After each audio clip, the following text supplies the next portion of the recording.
มาให้ก็เริ่มสุก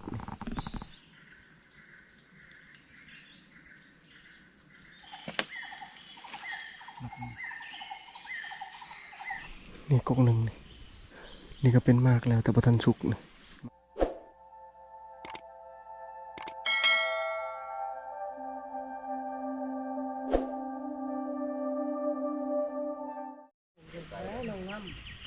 กับทักทายสบายดีพ่อแม่พี่น้องสบายดีตอนเช้าตอนนี้ก็ฝนยังยิบอยู่เพียวไว้ยังบ่เช้าคักเบิ่งลมนั่นแห้งเลยเบิ่งขี้เมฆไหลนะฝนตกก็แห้งเติบอยู่เราไปหากินตอนเช้าเพียวไว้มานบ่มานกับบ่ฮู้คืนนี้พากันเข้ามานอนพี่เบิดมุงผ้าบกผ้าบัดตัวนี้เสียงนกเสียงไก่เริ่มคันแล้วพี่น้องไปลุ้นน้ำกัน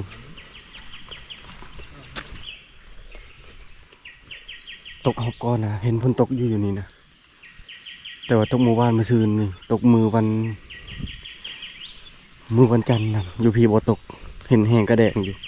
อย่างวันนี้ใบไม้กระดังกรอบอยู่แล้วมื้อนี้ตกคักอยู่สมใจแล้วตกเวฟซีแล้วคันบ่มีลมนะอาจสิมานอยู่ได้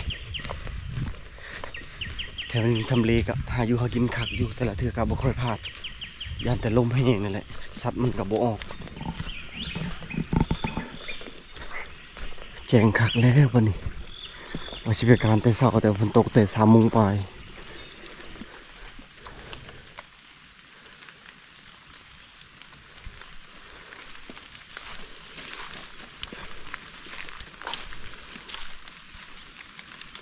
พอแล้ว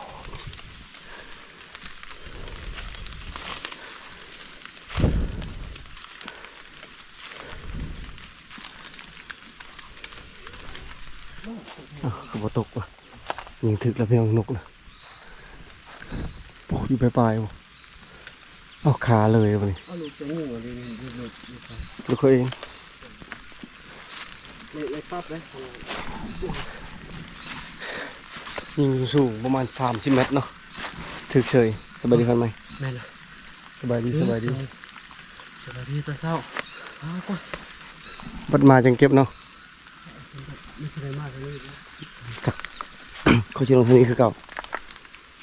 ขายันเสียเวลาพี่น้องเลย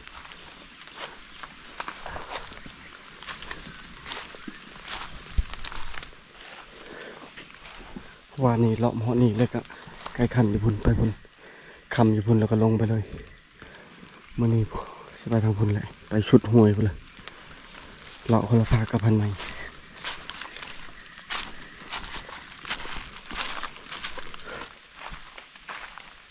ฝนยังบ่หยุดคักฝน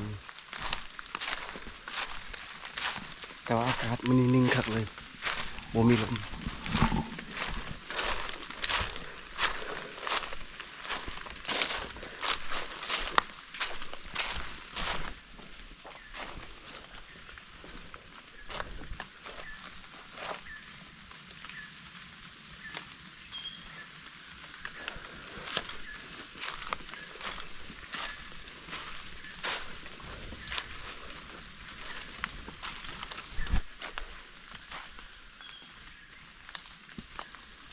หอนี้แล้วง่ายๆกับพันใหม่วันนี้จะไปพันไปพักวันนี้พันมาพักวันนั้นเด้อใครมียังก็เอิญเด้อ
2-3 เม็ดนี่ยิงกระติดกับเราเบิร์นรถ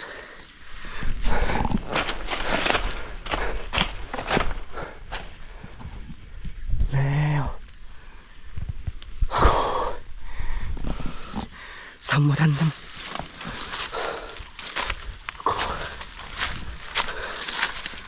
แล้วมาทางนี้เลย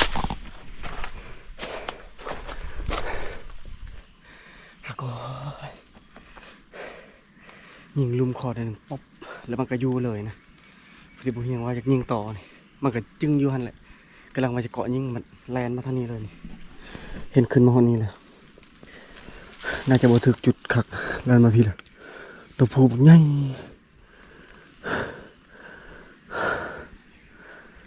โอ้ยว่าสิได้ไกลนี่ว่าได้ยังยิงเชือกก็หอกวันนั้นตดจะมากินมั้งบนไก่เขียกลมให้หิน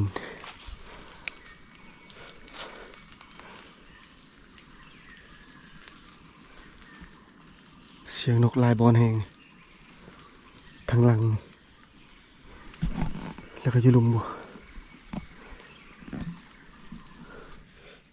ขันไก่มีเลือดไข่ดอกเขาชิ้นน้ำตอนเลือดอันนี้จะชิ้นน้ำไปที่ไหนแลนมาทางนี้บัวมันไปรีอยู่ใส่ปะนี่ไปต่อคนพี่น้อยตอนนี้ยังมีโอกาสสูงอยู่ฝนตกใหม่ๆนี่ลมเริ่มมาอีกแล้วนี่กินในลิงช่องโตแล้วนี่นะกระโดดไปพุ่นตัวบางใหญ่เห็นแต่ช่องโตเลี้ยงมาไว้เป็นฝูง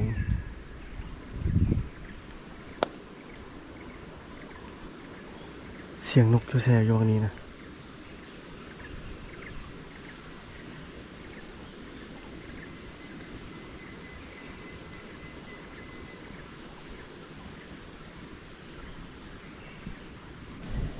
อันนี้บ่ต้องการนะบ่อึดแท้ๆลิงนะถ่ายบ่ทันได้พี่ประมาณ10 กว่าตัวแต่ว่าบ่ใหญ่ปานใดลงไปพุ่นแล้วลงไปห้วยแล้วเดี๋ยวนี้บ่ยังบ่จักสิไปเลยลายบอลนกฮองนะทางหน้านี่ก็มึงให้หินโอ้ลิงมันกินหยัง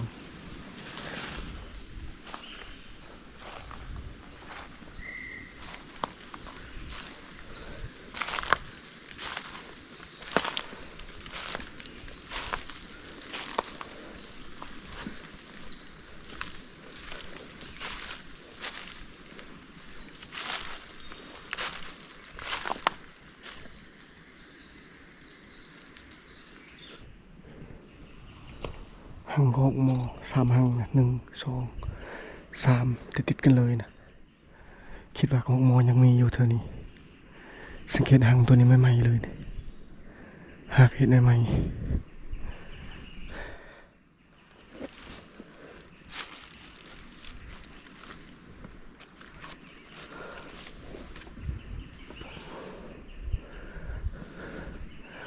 วังมาเดือนก่อนนะบ่ยังยิงวังนั่นแหละ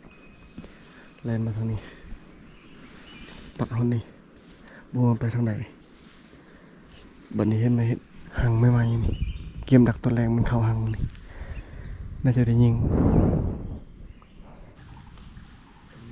กระเป๋าพี่ปึ๊ดขาปึ๊ดกระเป๋าเลย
ยังบ่ทันเป็นหมากนี่บางไห้ที่บ่เฮียงมาดักกับบ่ฟังปีกายนี่ได้บางรัวได้เห็นช่วงมากับบ่เสียวปีกายนี่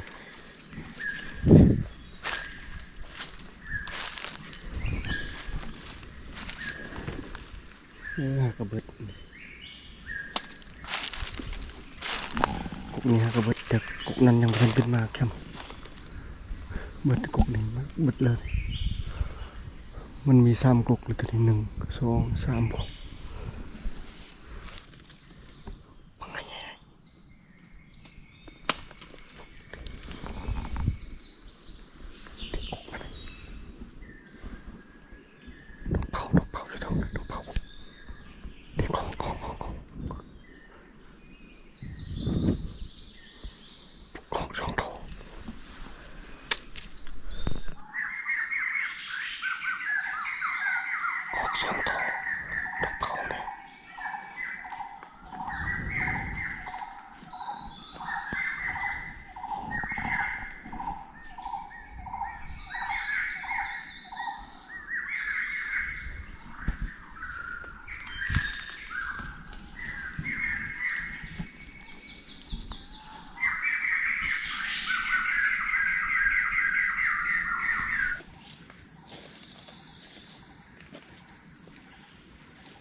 หอกทั้งหมด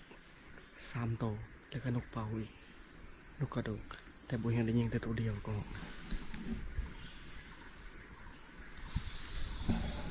2ตัวนะมันยิงยากออกไปเบิดยิงแต่ตัวเดียวบางไห้มาง่ายเลยนี่แต่ว่าเงิดเป็นแต่งาเดียวงาเบิ่งนี้งาอื่นบ่เป็นบ่เขาอีกนกเป่ากับบ่เขานกเป่านี่ยิงบ่ทันก็หอกทั้งหมด4ตัวหอกเท่านี้3นี่พวกใครคัน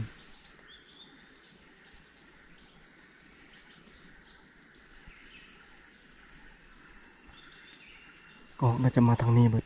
เพราะทางนี้มันเป็นกอไผ่นะไผ่ไม้กระสะกอไม้กระสะกุกทางนี้แต่ว่างาตะมันสุกในงาเดียวงาเป็นหมากนะดูค่ะกำลังเริ่มสุกหมากใหญ่เลยมาให้หมากมีนี่เป็นไก่ขวด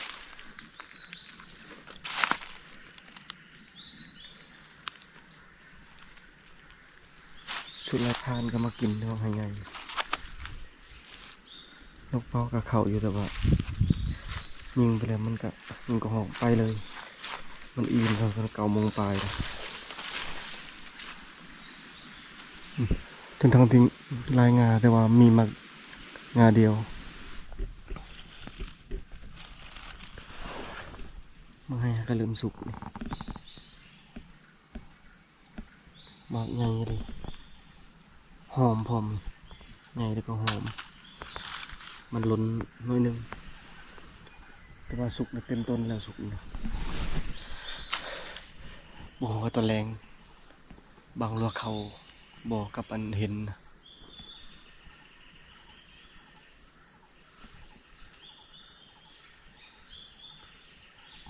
เงึดของมองบ่เขา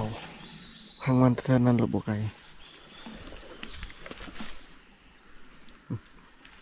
หมากมันหล่นโมลายนะหมากนี่หมากหนึ่ง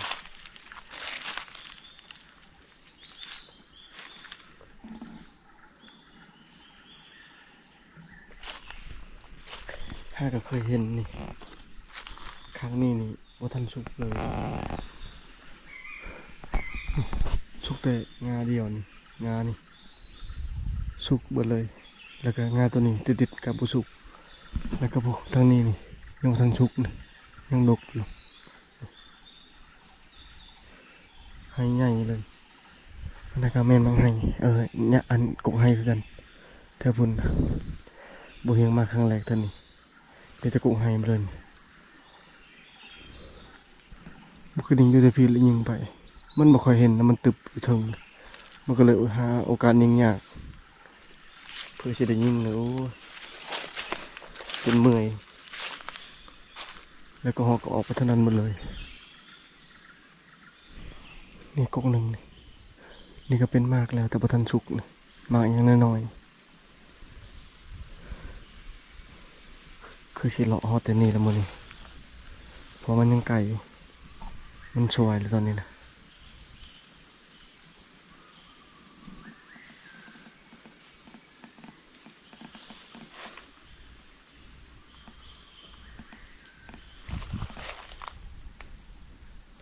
กุกนี้นะคิดหนักโอ้จะขึ้นมาอีกหรือบ่นะเพราะว่ามันยิ่งยากนี่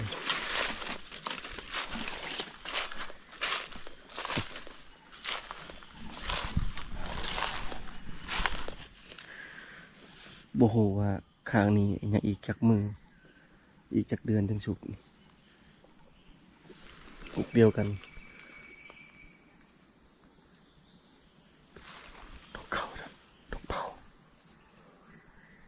ฟูเขาแล้วนี่เขาใกล้กันข้างหน้ารถใกล้กันนะ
นกเป่าบ่ได้ยิงจากบาทเลยยิงนกกระโดก2ตัวคาเบิด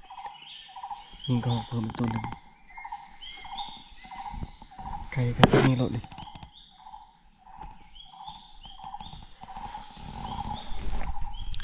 เมื่อกี้นี้เท่านี้น่าจะเป็น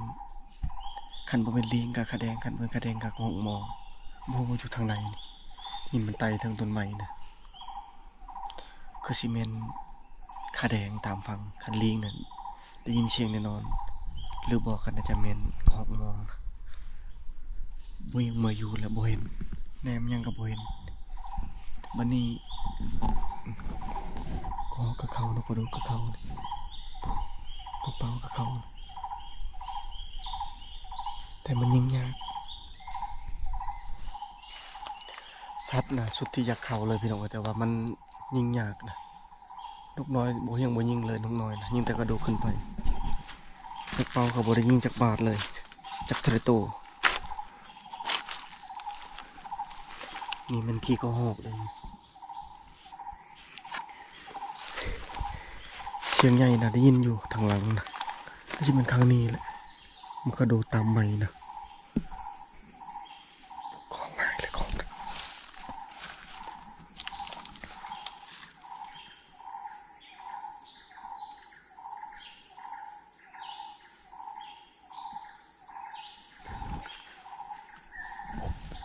สองโถสองโถ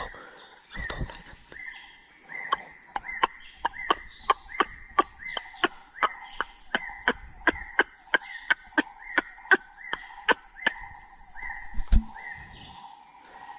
สองโถ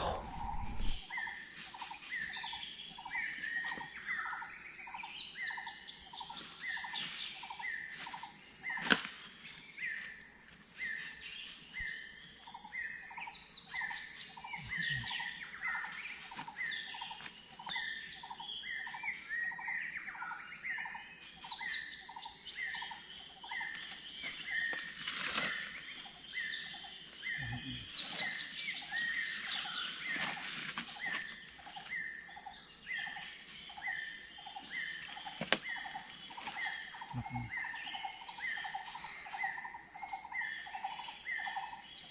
ก็ลูกกระดูกสองมาได้ออกเมือนี่นกกระมาก็ฮอกกระมาก็นาน2 ตัวเมื่อกี้ไล่กันเลยนานมีกุ้งบางเดือแต่ว่าบ่ทันสุกโอ้เสียดายเด้บ่ได้เอาเข้ามานำคันบอกเพิ่นคำจังกับ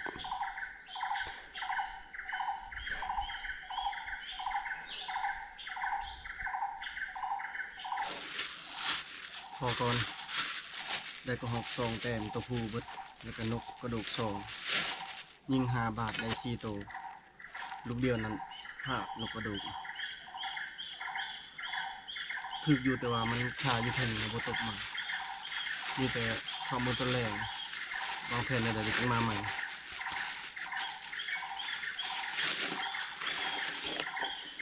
เป่ากระขาดไปเลย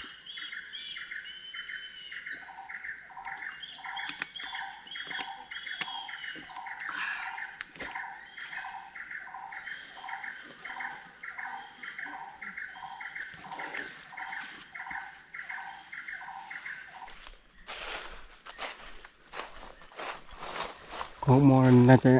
ยังบ่ทันหูเบิ่งไม่ห่างนี่1 2 3ห่างตัวนี้น่าจะอยู่ใหม่ๆนี่แต่บ่เข้ามังไห้นะยันยังบ่ทันหูเพราะมังไห้หากระสุกปกติมังไห้ใหญ่นี่สัตว์ใหญ่มากินนี่รถบ่เฮงยังไกลมันเช้านี่นะไกลไม่บ่เฮงอยู่นั่นบ่เฮงอยู่นี่ในเงาใหม่นี่แต่ไก่มันอยู่ตรงนี้คนมันยิงไก่เนี่ยบ่เคยพลาดนะถือตลอดนี่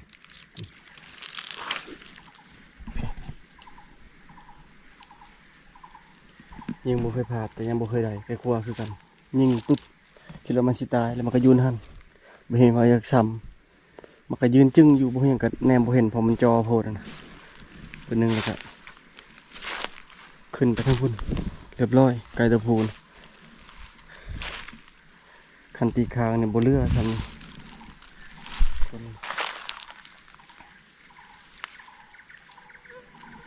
อยู่กันนี่รถประมาณ4-5 เมตรนี่แหละอยู่ตรงนี้เคลียร์ตรงนี้บ่เห็นอยู่นี่ก็ยังบ่ได้ตอนนี้12 โมงแล้วพี่น้องยังไม่ทันครึ่งทาง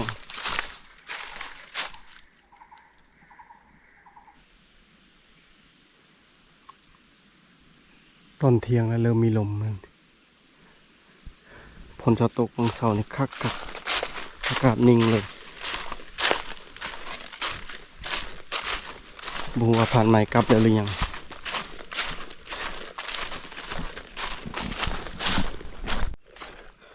แปเก็บนกยิงปะเมื่อเช้านี่เผาจะไปแล้วก็บ่อยากซ้ำยามมันบุญนะเห็นมันขางกระปะเลยบ่ได้ว่ามันยิงปะยิงทิ่มเลยเพราะว่าเขายังสิกลับมาเก็บบ่ฮู้ว่ามีแนวกินแล้วหรือยังมีงานนั่นแหละผมสูงวังประมาณ30 เมตร30-40พุ่นแหละ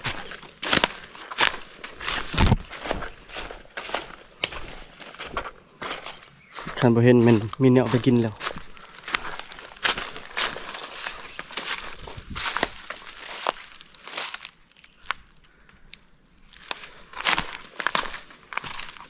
เด้ยังดิ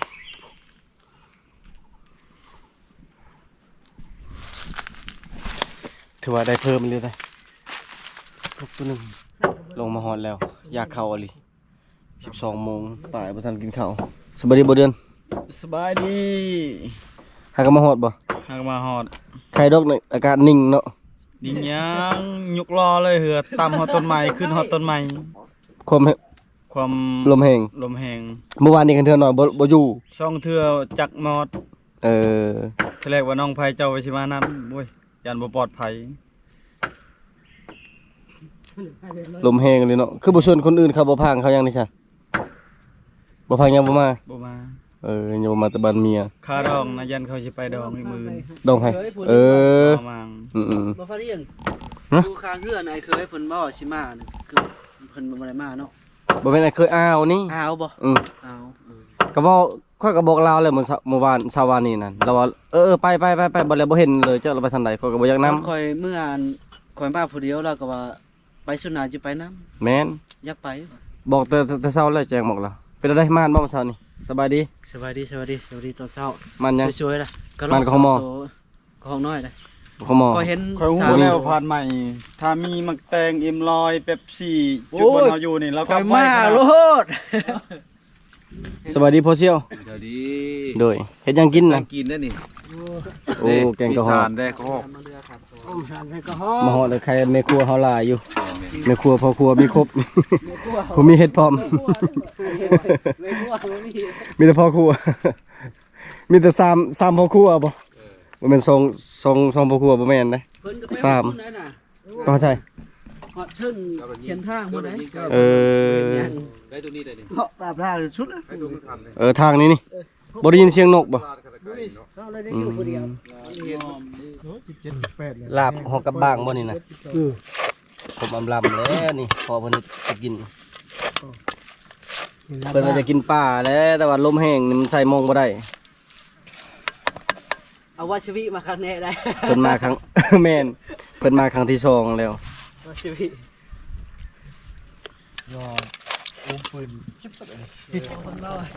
รวมมิตรแล้วนี่ทั้งแกงเห็ดหน่อไม้บ่แล้วก็หน่อซานก็ฮอกผสมประสานเลยโอ้เป็นตาแสบอะลีพอดีอยากเข้าเลยนะ12:27แล้ว12:30ครับก็ฮอกกับลาบบางหน่อย ตัวเดียวได้น่ะ ป้ ก็ลอง คือหลายเลยเนาะ นายมันตัวใหญ่ ใหญ่เลยเนาะ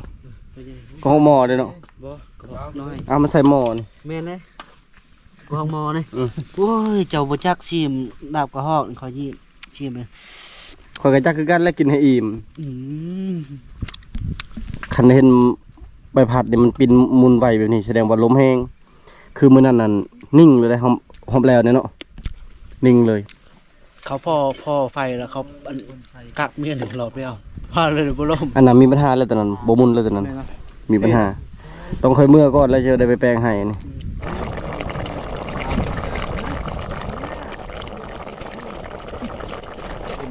มาเด้อพี่น้อง เราเสือเราเด็ก กินข้าวนำกัน มาให้ บ่บ่วงอ่ะบ่วงเอาจอ ลาบด้วยนี่ แม่บ่เบื่อบ่อันพันเฮียงเอาไว้ไหมมาให้กันกินนี่ ลองเบิ่ง ลองมึงดูพันเฮียงนี่ คันว่าเจ้าเบื่อแล้วมื้อหน้าค่อยก็บ่กล้ากินอีก เอาหอดไว้ไหมมาให้กิน อืม มากมันก็มีนะมากมันพุ่นใช่ละมากมันนี่คอยเอามากมันมานั่นก่อนมากมันแห้งแซ่บเลยมากมัน กินละลายเด้อเจ้าพอเลาะเก่งนะบ่แม่นหากินเก่งในเลาะเก่งนะ อืม พันไม้ทรายเลาะเก่ง คอยมาได้หล่นคอยว่าเจ้าลงทางแล้วเขาว่า อืมแต่รุ่นเรามันจะมาฮอด แย่นี่นะ แม่นแต่5:00นบ่5:00นเช้าบ่ 4 โมงครึ่งคอยตื่น มาได้เนื้อก่อน พันเฮียงนะบ่เอานะ บ่เห็น ก็ลอกหมอนะคือบ่เอา บ่เห็น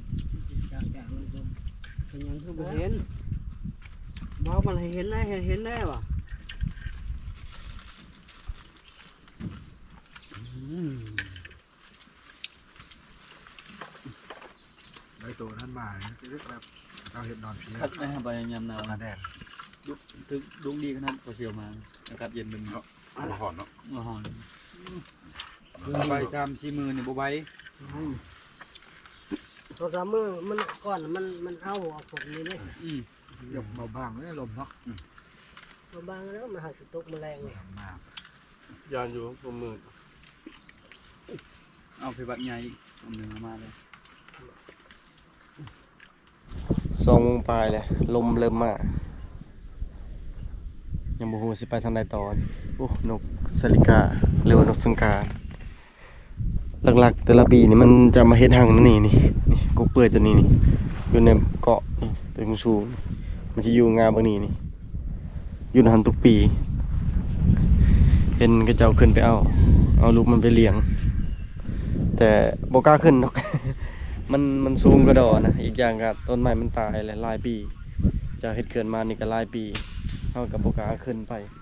แต่ในใจก็อยากได้เด้เวลาเฮาเลี้ยงแล้วมันฮู้ความนกสลิกานี่เป็นสัตว์สงวนนะหลายอยู่เมื่อวานนี้เห็นหลายโตมื้อนี้บ่เดือนมาฮอดแล้วทมิตว่าพุ่นละสิลงไตพุ่นสิไปทางพุ่นแต่บ่ฮู้ว่าสิได้ไปหรือบ่ฟังเบิ่งก่อนเพอเดือนนี้นะฝนมาอีกมาเป็น30 นาทีกินข้าวแล้วแหละฝนก็มากินข้าวแต่12 โมงกินข้าวมื้อละ2 คาบกินแต่เที่ยงแรงส่วนเราบ่ได้กินข้าวเช้าเวลาอยู่ป่าบ่แล้วบ่แฮงสิปลูกปะมันเผาเท่านี้นะเอาในมันมาเอาแกนมันมาอยู่ปลูกปะใครจะกินก็กินนะคันใครบ่กินก็มากินเองปลูกปะเท่านี้ที่จริงในใจก็อยากปลูกพวกผักหญ้าหลายอย่างเท่านี้แต่ว่าคนน่ะมาตลอดนะเฮาก็บ่ได้เก็บบ่ได้กินมีแต่ฉลองปลูกมันเผาคันว่าปีนี้ได้เก็บแล้วปีหน้าก็สิปลูกอีกพี่น้องเอ้ยมีแต่สิไปลัดแรงต่อได้บัดนี้บ่ฮู้ว่าสิไปทางใดสำหรับคลิปนี้ขอจบไว้เพียงส่ำนี้ก่อนอื่นขอบอกใจพ่อแม่พี่น้องทุกคนที่เป็นกำลังแห่งใจให้บ่เฮียงถ้าปฏิตามใน EP ตอนแรงพี่น้องบาย